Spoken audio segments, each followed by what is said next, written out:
Hi boys and girls. This video you're about to watch, maybe for the first time, maybe for the second time, disappeared from our library somehow. Just disappeared mysteriously through no fault or actions of ours, as far as we know. Happened to another video as well. So anyway, we're reposting it, and if you missed it, I hope you enjoy it. Why didn't you watch it the first time? What is wrong with you? Why are you missing videos? Seriously, yeah, it just disappeared, and don't know why, but we are reposting it because we don't want it to be missing from our library. Everybody needs the opportunity to see a Buntline special video on our channel, right? So anyway, enjoy the video. And if you have already seen it, maybe just pretend you really have not seen it and watch it again. I mean, why not? Enjoy. Hickok 45 here. I've got Wyatt Earp's revolver. Can you believe that?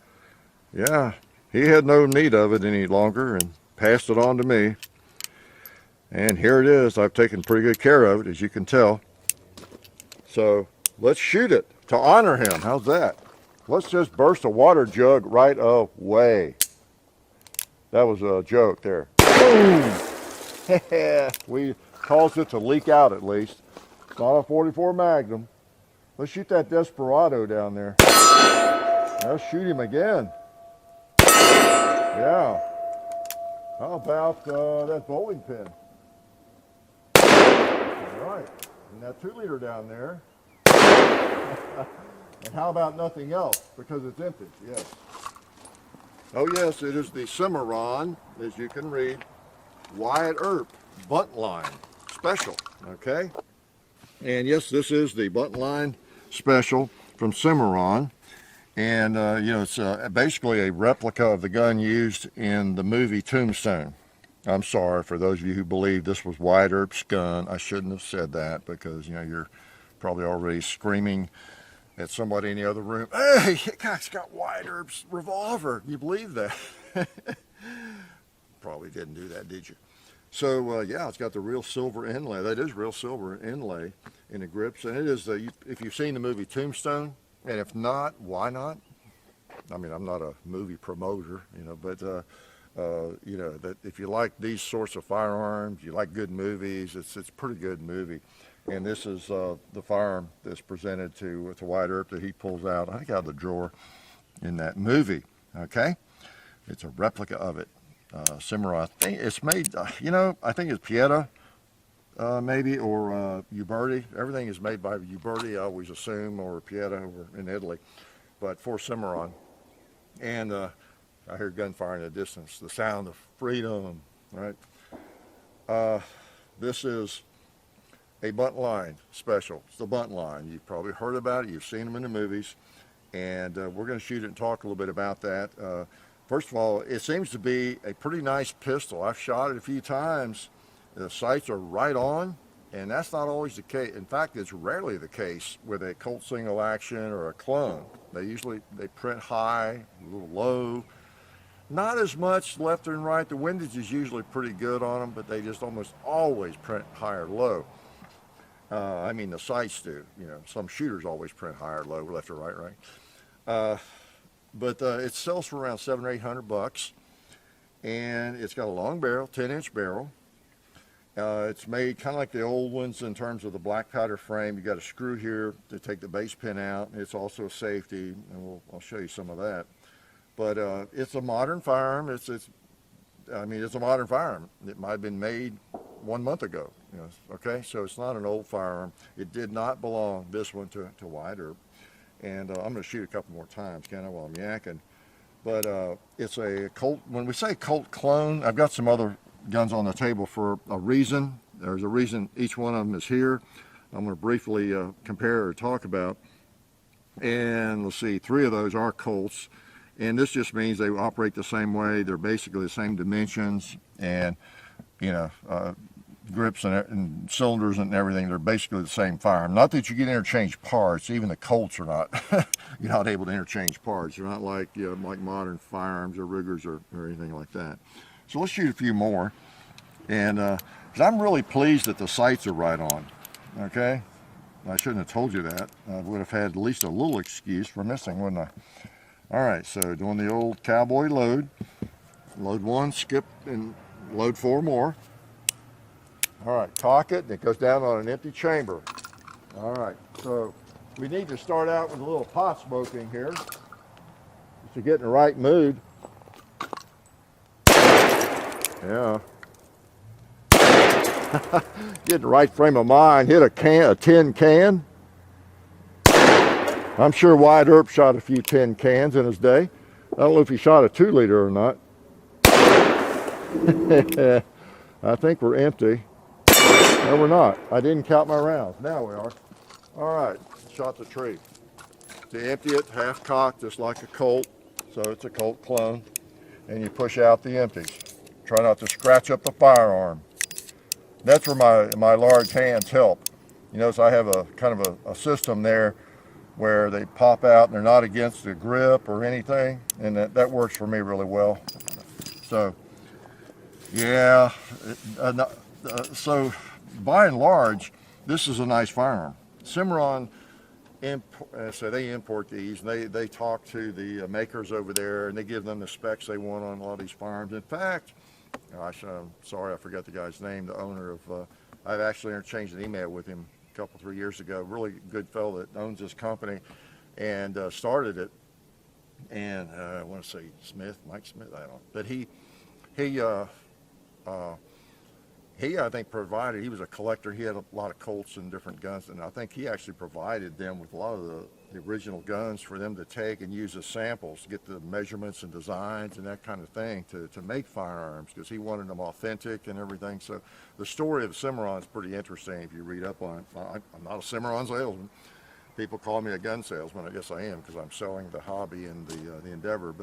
But they are one of the nicer clones. There's a lot of good ones. You know, Taylor's and Company make great stuff. I mean, they're all made over in Italy generally. It's just the arrangement they have with those companies is kind of the difference and everything. The specs that they ask for, they want, they pay for, you know, whatever. But anyway, they make generally some of the nicer ones. Okay, so it seems like a good gun. I'm not having any trouble with it, really. It works. The sights are on. It sells for around $700-800. If you want a Colt clone and you want a Buntline with a long barrel, you know, this seems like a nice one. If there's nothing that bothers you, if you're happy enough with the color case hardening, it's not Colt or some others, but it's not bad. You know, I've seen worse, okay, in color case hardening. And in fact, it's not bad at all, really, because a lot of them are really horrendous. The one thing that's getting into some of the negatives, this has the black powder frame. So what they did was, this screw here is, you know, on a black powder frame, meaning a pre-1896 Colt, is what you take out in order to get the base pin out, okay? See, it comes out, and then you got it on half cock like I do, and the base pin comes out. And guess what? Then you can take the cylinder out. Nothing holding the cylinder in. I didn't notice that. Yeah, there we go. It just barely comes out there. It's a long one, a little bit longer. Okay, so that's how it works. See, here's a Colt. Now I brought this out for that reason.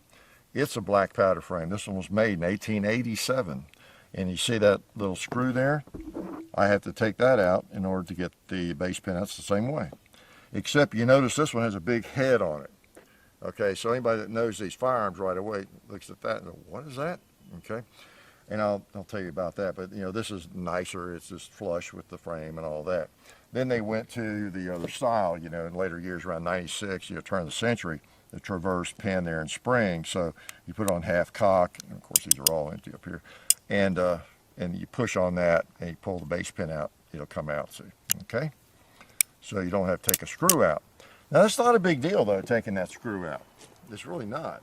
Not like you're going to take out the cylinder in the middle of a gunfight or something anyway. Yes, when you've got time, you're cleaning the firearm and all that sort of thing. Okay, so let me put this back in and show you what I'm talking about, how the safety. And this is I think it's difficult, and I don't know all the specifics, but I think it's difficult to get a firearm imported into this country, without certain safeties that just have to be on it, and some of y'all know the laws better than I do. So they have to have a safety of some sort, I think, almost any firearm. And so what they did, and several of the companies have done, is, let's see, I've got that in, but I'll cock it all the way back. You see the end of the base pin sticks through right there. Now, if the base pin's all the way in, so they make the base pin a little bit longer. The Colts won't do that. I mean, they just don't do that. But it protrudes a little bit there. And when I let the hammer down, it keeps the hammer from falling in the firing pin hitting the primer, see? So that's the safety. When the base pin is all the way in, is a safety. And you can put this screw in, you tighten up the screw right there, and it holds it right there. There's a couple of notches in that base pin, and this end of that screw goes into it, and so it's not going to move, all right? But it's kind of weird, okay? I don't like it. And so I'm going to have to loosen it a little bit. There we go. That does enough. Okay, I'm going to loosen it. I need to go to half cock to fool with it, really. So I'm going to loosen it. I'm going to pull the base pin out just a little bit. So if I pull it out about that much, that enables the hammer to fall all the way. Okay. Now I'm going to tighten up that screw. I get it in the right place. I think I did. There's a little groove in the base pin. Yeah, because it goes all the way in that way. There. Now I think it's designed this way so that you can do it with your fingers. So if you want to render it safe, you can just grab it. You don't need a screwdriver. That's the only thing I can figure is a reason for this design. However, I have determined in shooting at a couple of different times with just doing that, the base pin was sliding out on me. It was loosening up and everything. So I'm just going to make sure that it's tight with a screwdriver so I don't have to worry about it coming out. So you can see the difference. See, the base pin on that one's flush, and all these are like that. Okay, it's stuck all up against the frame. This one has a little more length to it. It's got that extra notch. So it's pushed forward just a hair, which means the safety is not sticking out in the back, right? That makes sense. So it's just like those now. And so that's the way mine would stay if I owned it. But, your mileage may vary. You do what you want to do, okay?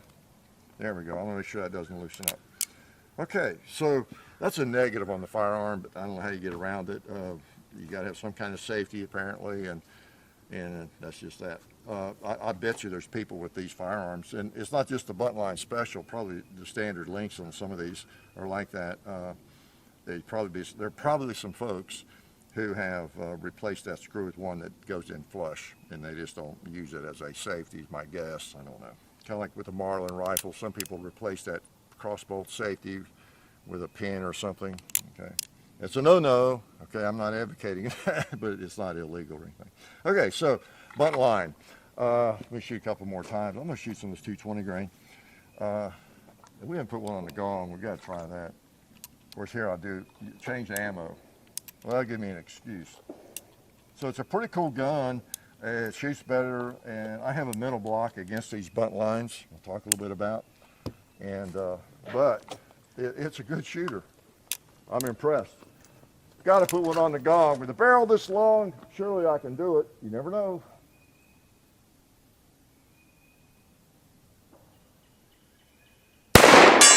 Yeah, let's try that buffalo.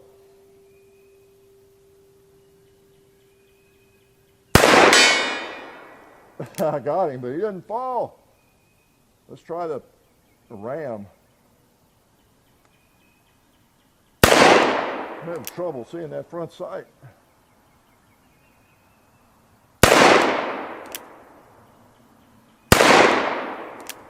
I don't know where I was going. Okay, somewhere other than steel, right? But I got the gongs, what I wanted to do. Okay, Buntline. Let me talk about Buntline a little bit. I just can't help but seize the moment. And I wanted to tell you about the gun first, and brag on it a little bit. Other than that screw I don't like. It's a little screwy. So it's the Wyatt Earp. This is a gun that was used in the Wyatt Earp movie, the Tombstone movie and everything. And they're largely the Buntline connected with Wyatt Earp and all that is largely myth. Okay, that's the bottom line. All right. Colt did offer longer barrels. You could order them, and he was $1 an inch. You could order, special order, and then get one any length you wanted, and some people did. There were some around. You'll see them at auctions with long barrels like this, and even having a detachable stock and everything else, okay? Really valuable. But as far as Wyatt Earp, that started with, and you do your own research on it, about the Buntline business, but it is largely a myth. The Stuart Lake, who wrote the kind of one that I won't say definitive, but one of the most popular novels or books about Wyatt Earp. I've read it a long time ago. I think even he has admitted it was largely fiction. And Ned Buntline, who these are named after, if you read about him and his exploits and everything, I think his life was largely fiction. You know, wrote the dime novels, supposedly got 5 of these and presented them to 5 different famous lawmen of the West. Bill Tillman, Dat Masterson, Wyatt Earp, and a couple of others. And supposedly he in Dodge City to Wyatt Earp and everything. And he was kind of a fabricator from what I've read. There's a lot of writing out there. Do some research on it. Don't believe anything I tell you. Just do some research on it. But I mean, it's crazy. The reason scholars don't give it much credence at all, partly lots of reasons, but Wyatt Earp was not even in Dodge when Ned Buntline was supposed to have gone there and presented it to him. For one thing, he was under indictment for murder, and he was up in the Dakotas mining for gold. A couple of the people he was supposed to have presented, lawmen, sheriffs, whatever the other Buntlines, they weren't even lawmen at the time. You know, there's just so many holes. It's just full of holes, all the stories, okay? Of course, that doesn't prevent Hollywood, because it is kind of a cool novelty. So how many movies have you seen, or series, like the one, was it Wyatt Earp with Hugh O'Brien? They show that on the Western Channel every now and then. He carries one of these crazy things, you know, around Dodge. I think he carries 2 guns, or Tombstone, wherever it's set. And carries the thing, pulls it out of these holsters. It goes down to his ankle almost, you know, and shoots bad guys with it and all that stuff. So it's kind of like Billy the Kid, you know, the left-handed gun. There's movies based on him, all through Hollywood history that he was left-handed. He wasn't even left-handed, you know. And all this lore about Wyatt Earp carrying this big old long gun, and there's no evidence of it. There's no evidence at Colt, in the historical records, or anything, you know. So anyway, do your own research, though.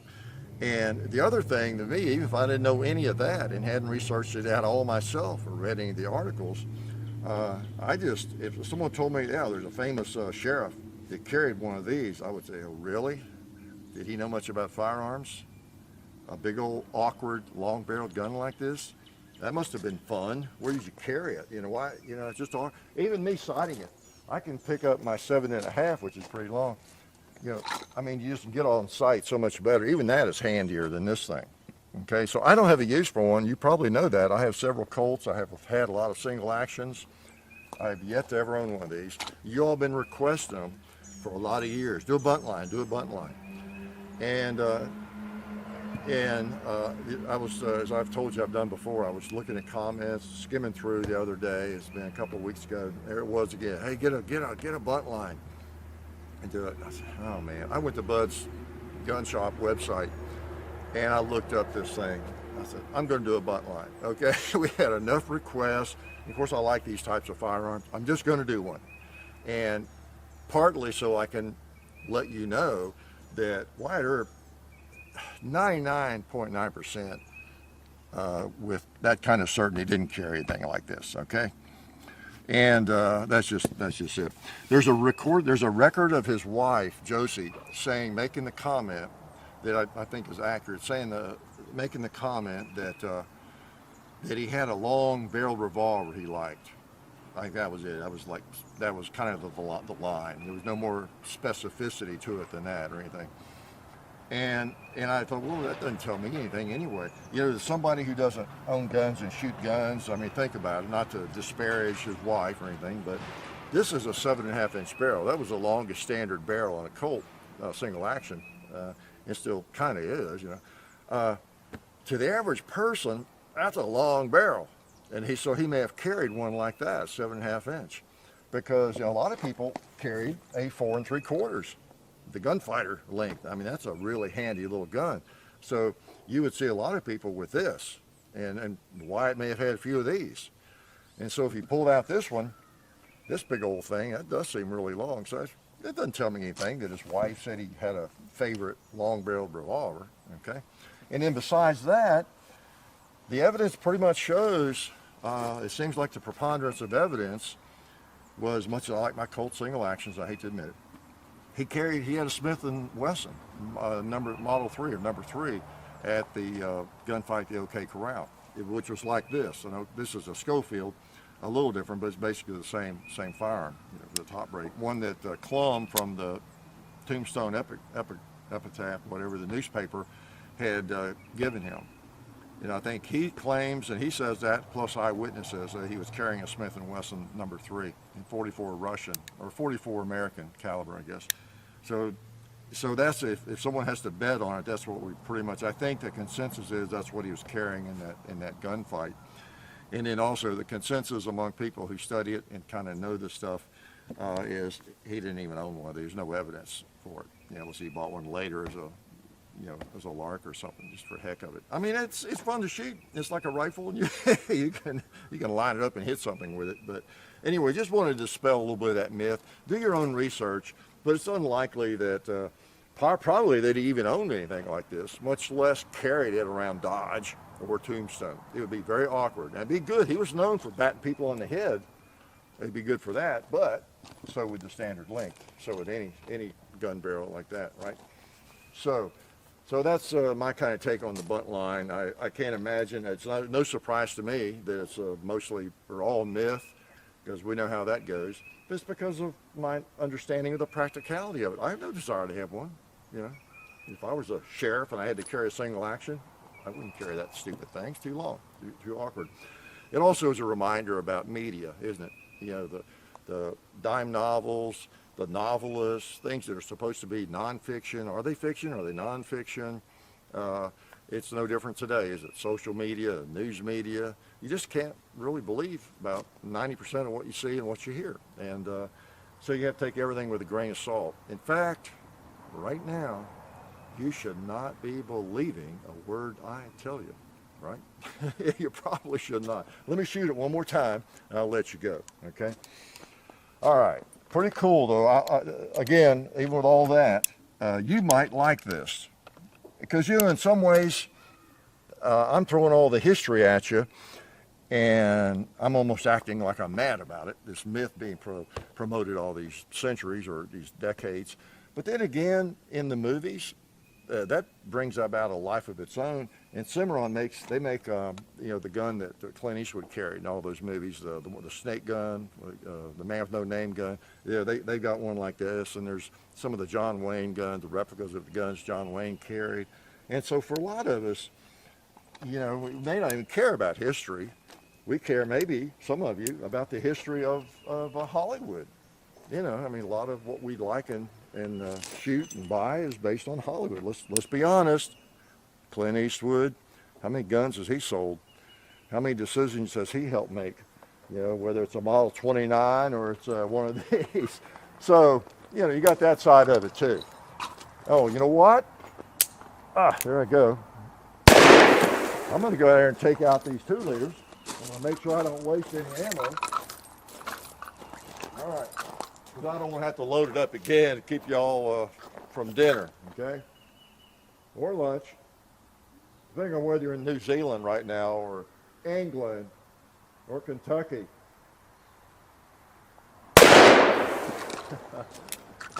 Or India. I hear from a lot of people in India.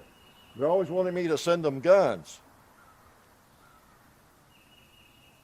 I think they're really secretly ATF agents. All right, I got another bullet, don't I? Let's shoot that big old tank over there.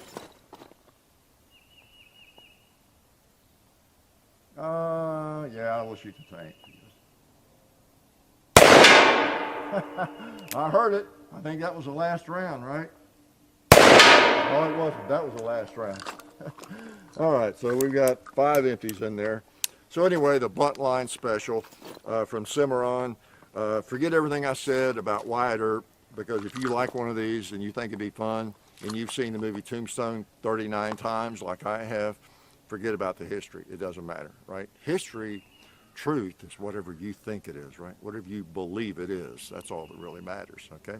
But I wanted to throw that in there because, you know, there's just so many myths, so many myths. So it's a good shooter. It feels good. It feels solid. You know, the action, I'm impressed. And you know me, I have a lot of Colts. I'm a Colt snob in a lot of ways, but I don't feel a big difference. It's a pretty nice pistol.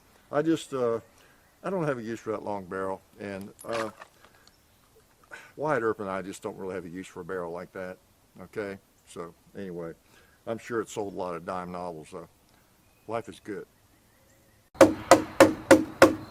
Oh yeah, that's better. This is a great gun for defense. Oh hey, didn't see you guys there. While I've got you here, I want to remind you of our friends over at Talon Grips and Ballistol.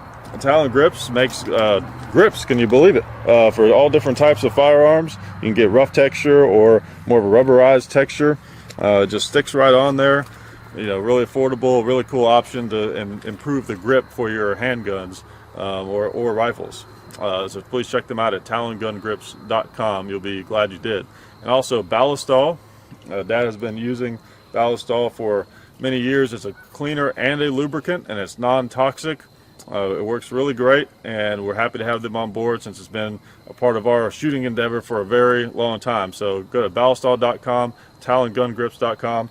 And also, while you're out there, I'm juggling all these things here. Also, while you're on the internet, please do check out our other social media like Hickok45 on Facebook. There's also Hickok45 on Twitter, The Real Hickok45 on Instagram. There's a John_Hickok45 on Instagram where I do some things.